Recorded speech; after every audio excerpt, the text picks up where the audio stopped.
రొయ్యల కూర అంటే ఇష్టం లేని వారు ఎవరు ఉండరు. అఫ్కోర్స్ నేనున్నాను అనుకోండి, మీరు మీ స్టైల్లో చేసే ఉంటారు రొయ్యల కూర. ఒక్కసారి నేను చేసే స్టైల్లో కూడా చూడండి, హోటల్ ఫెయిల్ అయిపోతుంది, అంత బాగుంటుంది. మరి ఇంకెందుకు కలిసి ఇది ఎలా చేయాలో ఈ వీడియోలో తెలుసుకుందామా. ముందు శుభ్రంగా రొయ్యలన్నింటినీ నీట్గా కడుక్కొని కొద్దిగా సాల్ట్, కొద్దిగా పసుపు, కొద్దిగా ఆయిల్ వేసి బాగా కలుపుకొని ఒక 10 నిమిషాల పాటు విడిచిపెట్టేయాలి.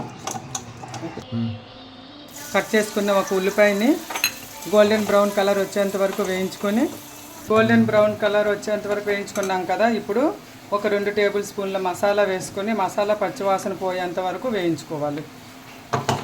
మసాలా వేగిపోయింది కదా, మసాలాలోన కొద్దిగా ధనియాలు, జీలకర్ర, తెల్లుల్లి, అల్లం, లవంగాలు, దాల్చిన చెక్క మాత్రమే వేసుకున్నాను. ఇప్పుడు మసాలా వేగింది, రొయ్యలు కూడా ఇందులో వేసుకొని వీటిని వేయించుకోవాలి 1 నిమిషం పాటు. ముందుగా మనం సాల్ట్ వేసుకున్నాం కదా, ఇప్పుడు చూసుకొని తగినంత సాల్ట్ వేసుకోవాలి.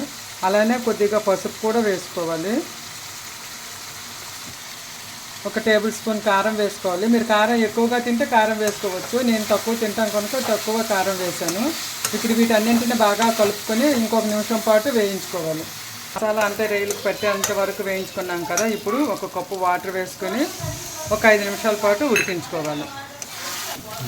5 నిమిషాలు అయింది కదా, మన కర్రీ అయితే రెడీ అయిపోయింది. ఇప్పుడు దీన్ని వేరే బౌల్లో ట్రాన్స్ఫర్ చేసుకున్నాం.